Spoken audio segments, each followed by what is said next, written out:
Yeah, so top of the SportsMax Zone for this Monday. There were stunning performances galore at the Jamaica Championship in Kingston and at the US Olympic Trials in Eugene, Oregon at the weekend. There was a world record, a world junior record, plus a couple of narrow misses at the US Trials. While in Kingston, Shelly and Fraser-Pryce copped a trials double in sensational style. Then there is the issue of reigning Olympic champion Omar Mcleod not making the Jamaica team in the sprint hurdles after hitting the first hurdle and fading to last. Our in-house analyst Leighton Levy joins us to discuss as many of these issues as possible in the next 10 minutes.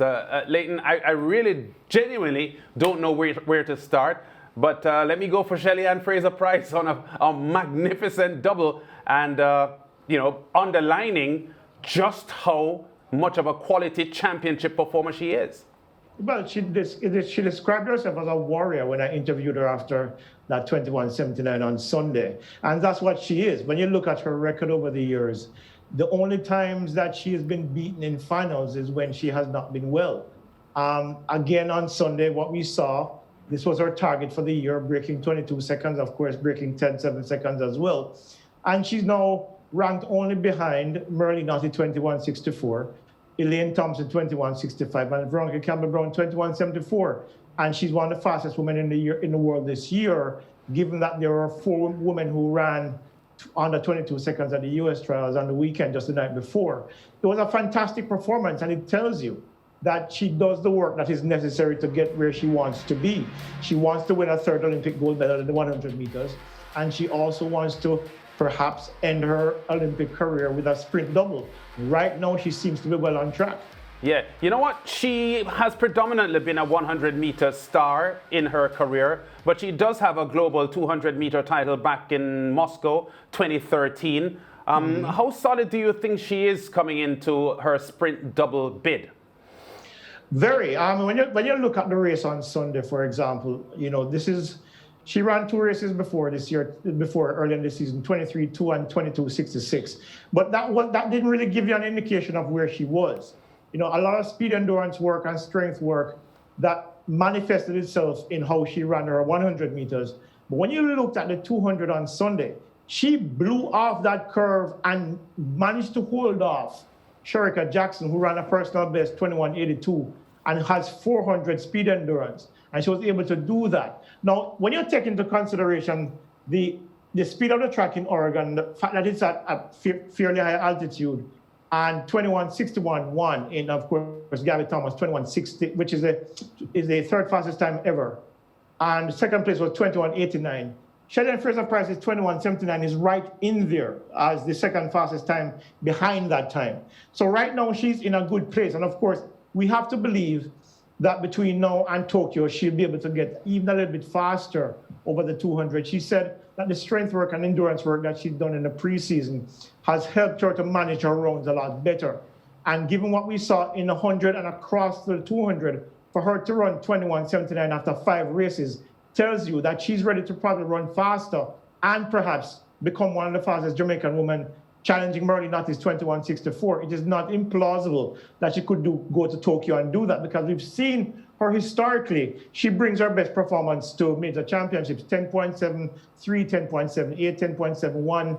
These are the times that she runs in the 100 meters. And of course, at the Olympics, she ran her best time that year for 2nd place, even though she lost. And of course, the 200 the World Championships in 2009. Yeah, a lot more to talk about. So just quickly to wrap the Shelly and Fraser-Pryce effort. Gabby Thomas very fast over the half lap on the weekend for the USA. Shawnee Miller cruised to a 22.18 win in the Bahamas. She had no trouble there. How solid do you think the Caribbean charges are going into against the Americans in Tokyo? I think that the Caribbean athletes could win 2 to 3 medals in the 200 at the Olympic Games, notwithstanding Gabby Thomas's 21.61. But you know what Shawnee Miller brings. You know what Shelly and Fraser brings. And also the newcomer in Shericka Jackson, who is going to run faster. You can see it from her 10.77 speed to the 21.82 over the 200. Shericka Jackson she's been chasing Shawnee Miller for 10 years or more. Right now, she's the better athlete in terms of the speed that she's able to bring over both events. 21.74 is a personal best for Shawnee Miller. But you have to believe that Shericka Jackson is possible of running that and faster as well. Leighton, how important is the program that Shericka Jackson is on, and of course, you know, the contribution of a coach, as well as do you think it was a smart idea to withdraw from the 400 meters? Well, initially, we thought that it was a bad idea, given that it was an opportunity for Jamaica to do well in the 400 as well as the 100, because we already had a significant wealth in the 100, but not so much in the 400. But when we saw Stephanie McPherson run 49.60 on the weekend, on Sunday, that's the fastest time she's ever run. Makes her the fifth fastest woman in the world this year. It looks like the MVP camp had a plan, and that plan is coming to fruition, because what we've seen now is that Shericka Jackson is going to be a medal contender in both 100 and 200.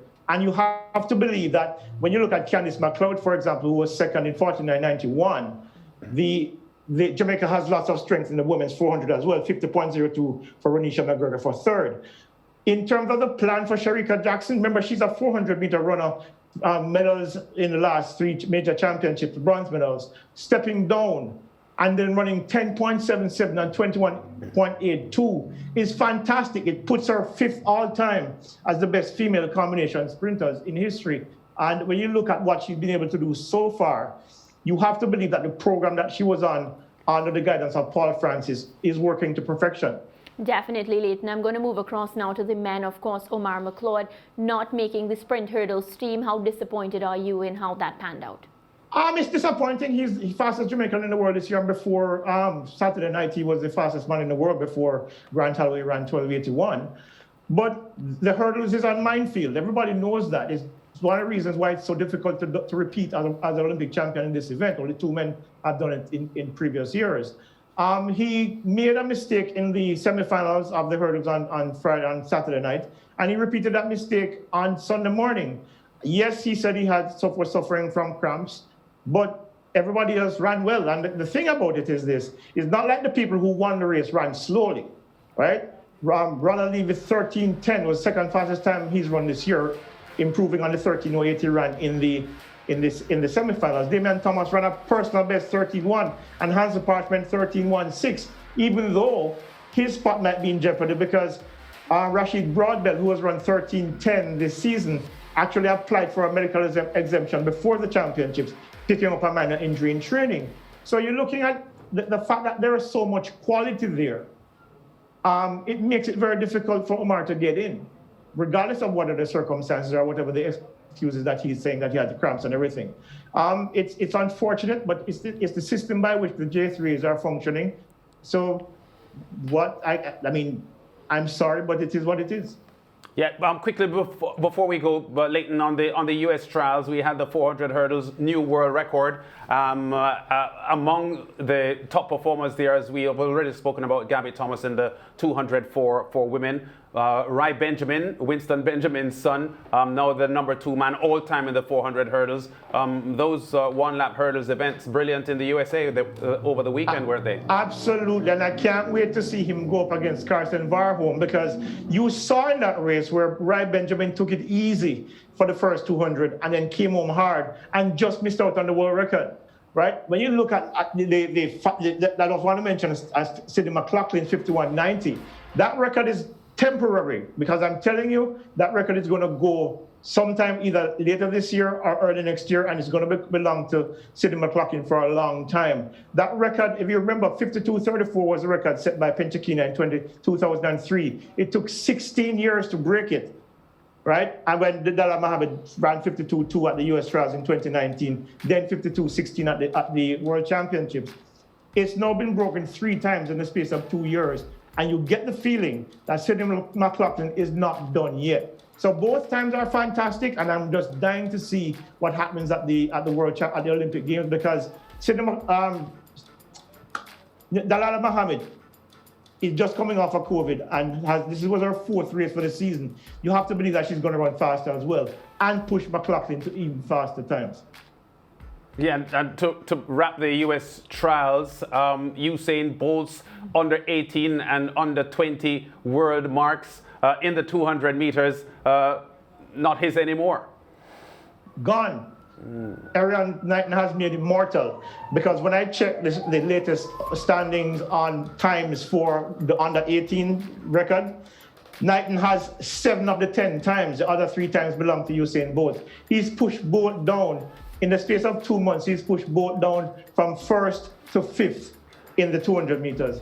And he's threatening to push him down further in the 100 as well. So you're looking at this. This is an exceptionally talented kid. He's 6'3". He's 17 years old. He still has room to grow, and he's going to grow a lot fast. I'm thinking, though, that in the next 2 years, he'll probably challenge that world record, the senior world record that Usain Bolt has. Yeah, we spoke about the men's sprint hurdles in Jamaica, but what of the Grand Holloway effort in the US? Just 100th of a second outside the world record. Grant Holloway is a freak of nature. I mean, he does so well at so many different events. The world record is on borrowed time, because he's going to break it. It's unfortunate that Omar is not going to be there to challenge, because I believe that both of them could have pushed themselves to times that they've never run before. But I don't think Grant Holloway needs Omar Mcleod to run fast. We saw that in the semi-final, where he won by almost more than 0.3 of a second. He's going to break that world record, and whether it comes at the Olympics or sometime before that, it's almost inevitable. It's fantastic. He's otherworldly. He's the Usain Bolt of the sprint hurdles. Yeah. One final thing now, Leighton, because a lot of social media responds to Omar Mcleod's disappointing failure to qualify for the Olympics as the defending champion. He had a lot to say on his Instagram post. Rules are rules, and he has not qualified. But is there any way at all that there could be any hope for him? I'm just saying that because the social media response. It's not likely, because if he had applied for an exemption, he would have probably still not been able to get in, because Broadbell applied for one already. He was the 3rd fastest man in the world when he did. So if there's anybody likely to get in, it would have been Omar Mcleod. What probably the J3s need to do in the future going forward is that, given when you have someone like Mcleod who's been the fastest in the world and the fastest in your country, maybe there can be a situation where the rules be a little bit more flexible, wherein if you're coming in with the fastest time and you have a bad day, you can have a situation where some discretion is applied and he's selected. But under the current rules, I don't see how he gets in. Yeah, always great talking to you, Leighton. We'll be in touch. Yeah, take it easy, guys. Enjoy the weekend as well. Yeah, great. I remember the late president of the J3As, who was the NACAC president and IWA vice president, Teddy McCook. When there was a lot of controversy about how teams were selected, he says as far as possible, he wants to take discretion out of all the selection issues. So I heard Leighton, and I know a lot of people have been saying things, but the 3 men who ran 1, 2, 3 in the sprint hurdles were absolutely brilliant. I don't know, Mariah and George, how you could deny those 3 men a spot in Tokyo. Definitely can't. And I think rules are rules, Lance, and the way it's set up, it should continue in that way. Discretion is something, so my discretion would definitely be different from your discretion. And if George was to use his discretion, and then that brings so much more controversy into the discussion. So I feel as if, let's just leave it as it is.